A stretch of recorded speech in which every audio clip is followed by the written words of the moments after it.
Hello and welcome to Storytime with Aguyo. Our story today is Malkia and the Whispers of Fear. In a village called Ngome, life once moved like a happy song. Neighbors were friends and children played together.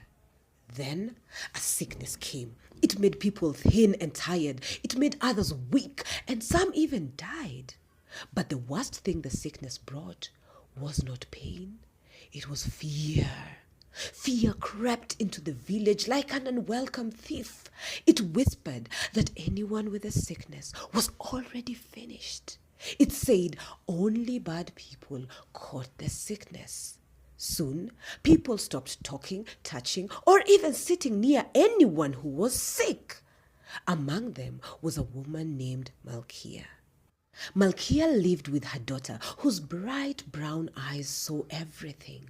When Malkia's husband heard she was sick, he left. "I don't want trouble," he said, and just like that, it was the two of them.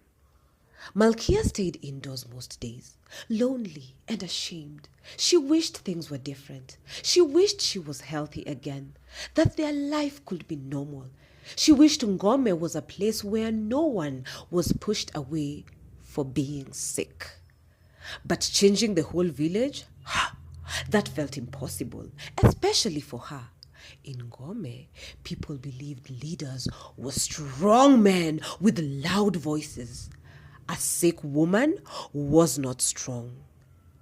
But one evening, Malkia looked at her daughter and wondered what kind of life she was building for her. A life of hiding? No friends? No school? No adventure? That would be a sad life. Malkia decided to visit the local clinic. There, she learned two important truths. One, the sickness could not be cured, but medicine could make it weak. And two, the sickness did not spread through greetings or kindness. The whispers that had made people afraid were lies.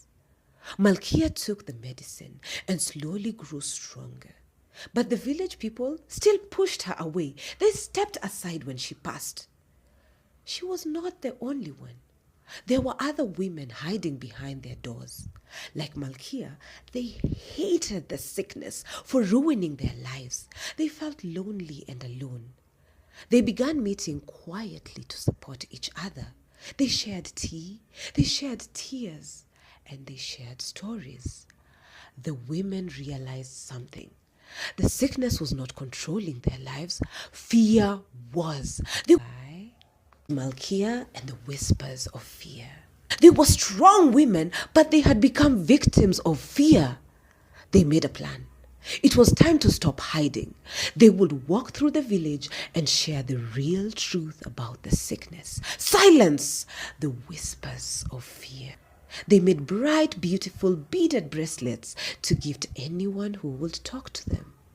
At first, doors slammed shut in their faces, but the women kept trying. Slowly, people noticed something. These women were not dying. They were not weak.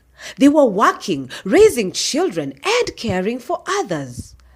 Little by little, the giant called fear began to shrink. More villagers went to the clinic to learn the truth about the sickness.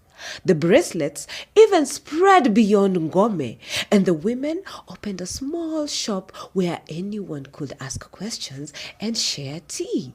Soon, the village felt warm again. Children played, neighbors greeted each other. And whenever whispers of fear tried to return, Malkia and her friends rise again with the truth as their shield. They became the guardians of the village of Ngome. And that is why, my friends, when women choose to lead, you should never doubt their power. Because when women rise, we all rise. Happy International Women's Day. Goodbye.